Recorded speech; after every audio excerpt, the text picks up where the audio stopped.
देखिए, right to digital access अभी एक फंडामेंटल राइट का पार्ट बन गया है। आर्टिकल 21 जिसको हम right to life and personal liberty बोलते हैं, उसी में राइट टू डिजिटल एक्सेस ये भी एक पार्ट बन गया है उसका, और इंटीग्रल पार्ट बन गया है। राइट टू डिजिटल एक्सेस की अगर हम बात करें तो वो आखिर आया क्यों, मुद्दा क्यों उठा? प्रज्ञा प्रसून और अमर जैन। प्रज्ञा प्रसून की अगर हम बात करें तो वो एसिड अटैक सर्वाइवर है, और अमर जैन जो है वो ब्लाइंड है। ये दोनों जो है अगर सर्विसेज लेने जाते हैं, गवर्नमेंट सर्विसेज या बैंक अकाउंट खुलवाने जाते हैं, तो प्रॉब्लम ये होती है कि केवाईसी नहीं हो पाता इनका। फॉर एग्जांपल, मान लीजिए कोई एसिड अटैक सर्वाइवर है तो उसका पूरा फेस पे एसिड अटैक हुआ तो फेस खराब हो जाता है। अब जब केवाईसी किया जाता है तो वो फेस रिकॉग्नाइज नहीं कर पाता, सो इसकी वजह से केवाईसी नहीं हो पाता, और केवाईसी नहीं हो पाता तो इनको डिजिटल एक्सेस नहीं हो पाता किसी भी सर्विस का। दूसरा, अगर हम ब्लाइंड की बात करें तो उसमें आईज को ब्लिंक करना होता है, सो ये प्रॉब्लम है उनके साथ, ब्लाइंड के साथ। सो इन दोनों ने एक पिटीशन फाइल की। पिटीशन में ये था कि उनको भी राइट टू डिजिटल एक्सेस होना चाहिए, और राइट टू डिजिटल एक्सेस इसी जजमेंट में सुप्रीम कोर्ट ने बोला कि राइट टू डिजिटल एक्सेस एक फंडामेंटल राइट है अंडर आर्टिकल 21, जो कि right to life and personal liberty की बात करता है। अब पॉइंट ये आता है कि राइट टू डिजिटल एक्सेस की अगर हम बात बोले तो इंडिया में अभी भी डिजिटल डिवाइड है। डिजिटल डिवाइड का मतलब, भारत और इंडिया की अगर बात करें तो भारत जो रूरल पार्ट है उसको मैं भारत बोल रहा हूं, और जो अर्बन पार्ट है उसको मैं इंडिया बोल रहा हूं। सो दोनों में डिजिटल डिवाइड। अर्बन एरियाज में इंटरनेट पेनिट्रेशन आपको हर जगह मिलेगी, लेकिन अगर गांव में जाएंगे तो ब्रॉडबैंड कनेक्टिविटी, इंटरनेट कनेक्टिविटी अगर होगी भी तो बहुत डिस्कनेक्टेड होगी। सो इसकी वजह से क्या है, डिजिटल डिवाइड बहुत ज्यादा है, और डिजिटल डिवाइड ज्यादा है तो जो गांव के लोग हैं, जो भारत के लोग हैं, वो डिजिटल सर्विसेज को एक्सेस नहीं कर पाते। अब डिजिटल सर्विसेज जो भी गवर्नमेंट ऑफ इंडिया प्रोवाइड कर रही है, मैक्सिमम धीरे धीरे आप देखना वो डिजिटल सर्विसेज पे आ गई है। सो डिजिटल एक्सेस नहीं हो पा रहा है इन लोग। इसी के लिए ये पिटीशन फाइल की गई थी कि राइट टू डिजिटल एक्सेस क्या होना चाहिए, फंडामेंटल राइट होना चाहिए, और सुप्रीम कोर्ट ने इसको डिक्लेयर किया अंडर आर्टिकल 21। अब बात आती है कि स्टेट की ड्यूटी क्या है। स्टेट को, क्योंकि राइट टू डिजिटल एक्सेस अगर फंडामेंटल राइट है, सो कोई भी इसमें क्लेम कर सकता है। अगर क्लेम करता है तो स्टेट की ड्यूटी बनती है कि वो एक ऐसा डिजिटल इकोसिस्टम बनाए। ऐसा नहीं कि स्टेट की इंटेंशन नहीं है, स्टेट की इंटेंशन थी। एक नेशनल ऑप्टिकल फाइबर नेटवर्क एक प्रोग्राम चला था जिसमें ये सोचा गया कि जितनी भी विलेज पंचायत हैं, जितने भी विलेज हैं, उनको हम क्या करेंगे, हाई स्पीड इंटरनेट से कनेक्ट कर देंगे। लेकिन वो अभी भी सक्सेसफुल नहीं हो पाया। डिजिटल कनेक्टिविटी हर गांव में नहीं मिलेगी आपको। ये बोला गया था कि हम हर पंचायत को इंटरनेट से कनेक्ट कर देंगे, लेकिन अभी तक नहीं हो पाया, जिससे कि उनको बेसिक सर्विसेज जो है, जो बेसिक मिनिमम सर्विसेज हैं, आम आदमी को एक्सेसिबल हो जाए उनके डोर स्टेप पे। ई गवर्नेंस उन्हें प्रोवाइड किया जाए, governance at the door step provide किया जाए, लेकिन अभी तक वो पूरी तरह से इंप्लीमेंट नहीं हो पाई। सो इसलिए एक डिजिटल डिवाइड बना हुआ है। नेक्स्ट बात करते हैं पिटीशन। मैंने अभी बताया पिटीशन फाइल किया किसने, प्रज्ञा प्रसून ने, जो एसिड अटैक सर्वाइवर थे। अमर जैन जो विजुअली इंपेयर्ड सिटीजन है, इन दोनों ने पिटीशन फाइल किया। प्रॉब्लम क्या है डिजिटल एक्सेस की या डिजिटल केवाईसी की? डिजिटल केवाईसी की बात करें तो जितने भी फिजिकली या ब्लाइंड लोग हैं या एसिड अटैक सर्वाइवर है, उनका केवाईसी हो ही नहीं पाता। सो ये एक तरह से उनका जो फंडामेंटल राइट है उसका वायलेशन हो रहा है। वो सर्विसेज नहीं ले पा रहे गवर्नमेंट से, उनको कोई सर्विसेज गवर्नमेंट की मिल ही नहीं पा रही। नेक्स्ट पॉइंट अगर हम देखते हैं, सो सुप्रीम कोर्ट ने क्या क्या ऑब्जर्वेशन किया है इसमें, digital divide. Person with disabilities, उनका डिजिटल डिवाइड है, वो डिजिटली एक्सेस नहीं कर पाते। रूरल पॉपुलेशन है, उनके पास एक्सेस नहीं है। नेक्स्ट सीनियर सिटीजन की बात करें तो वो लोग भी एक्सेस नहीं कर पाते, क्योंकि वो अभी चलाना ही नहीं जानते, या वो एक्सेसिबिलिटी ही नहीं है उनके पास, या वो एक रिलेक्टेंट है कि वो कैसे यूज करेंगे कंप्यूटर या कैसे मोबाइल यूज करेंगे, वो नई चीजों को लर्न नहीं कर पा रहे, तो इसलिए डिजिटल डिवाइड बना हुआ है।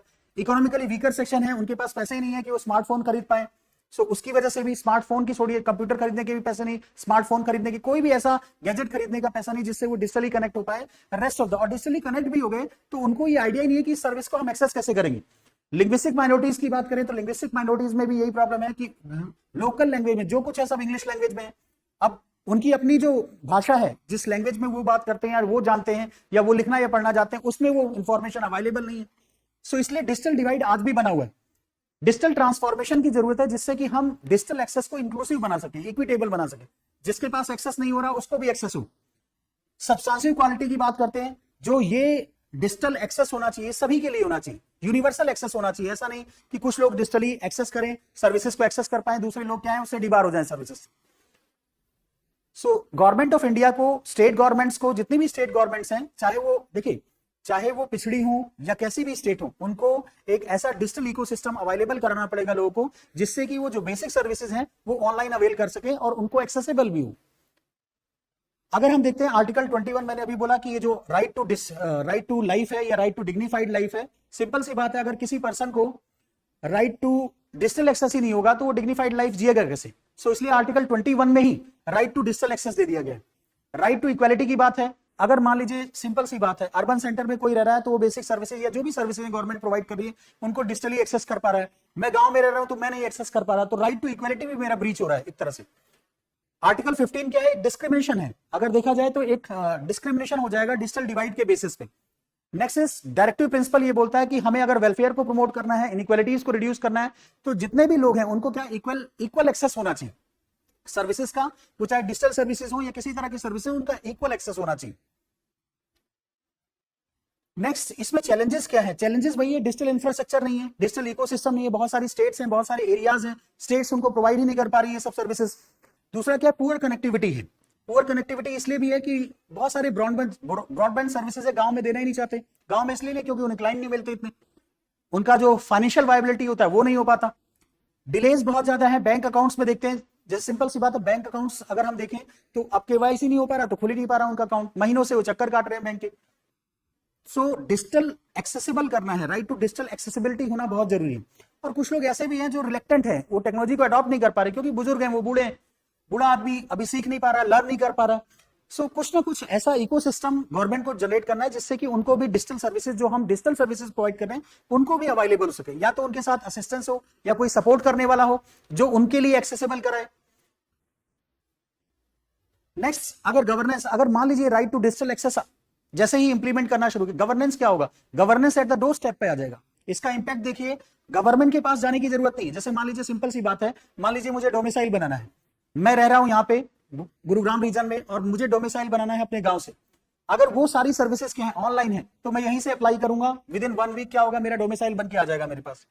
फॉर एग्जाम्पल मान लीजिए मेरी जमीन गांव में है, मैं उस जमीन को देखना चाहता हूं, तो ई भूमि पोर्टल है, मैं यहीं से एक्सेस कर लूंगा। लेकिन ये एक्सेसिबिलिटी सबके लिए होनी चाहिए, सिर्फ मेरे लिए नहीं, क्योंकि मैं डिजिटली अवेयर हूं, सिर्फ मेरे लिए नहीं, जो डिजिटली अवेयर नहीं है उसके लिए भी होना चाहिए, इसलिए इसको फंडामेंटल राइट बनाया गया। सो यूनिवर्सली एक्सेसिबल होना चाहिए, responsive to needs of all, responsive होना जरूरी है, जितने भी टाइप के लोग हैं जिनको नहीं मिल पा रहा उनको भी मिलना चाहिए, रेस्पॉन्सिव टू ऑल होना चाहिए। डिजिटल राइट्स आर नाउ, अब क्या हुआ, डिजिटल राइट अगर मान लीजिए आर्टिकल 21 में आ गया तो फंडामेंटल राइट भी बन गया और कॉन्स्टिट्यूशन राइट भी बन गया। सो अब हम उसे क्लेम भी कर सकते हैं, और अगर हमें नहीं मिल रहा तो हम सीधा directly under article 32 supreme court में क्लेम कर सकते हैं कि हमें ये राइट टू डिजिटल एक्सेस नहीं मिल रहा है। सो एक तरह से अगर देखा जाए तो ये राइट टू डिजिटल एक्सेस है, ये क्या करेगा, राइट टू डिजिटल एक्सेस की अगर हम बात कर रहे हैं, सो राइट टू डिजिटल एक्सेस क्या करेगा, डिजिटल एक्सेस ये हमारे जो सर्विसेज का जो भी एक्सेस है उसको यूनिवर्सल बनाएगा, एक्सेसिबल बनाएगा, इंक्लूसिव बनाएगा। अगर कोई पुअर सेक्शन का है, मार्जिनलाइज सेक्शन का है, या फिर मान लीजिए ओल्ड एज है, या फिर फिजिकली हैंडीकैप्ड है, या कोई एसिड अटैक सर्वाइवर है, राइट टू डिजिटल एक्सेस जो आर्टिकल आया, आर्टिकल में जो ऐड किया जा रहा है या एडिशन किया गया आर्टिकल 21 में, सो वो क्या करेगा, सबको एक यूनिवर्सल सर्विसेज प्रोवाइड करने की कोशिश करेगा। So it will be a game changing for the whole society और for the vulnerable section of the society. जो भी वल्नरेबल सेक्शन है उसके लिए तो बहुत फायदा होने वाला है।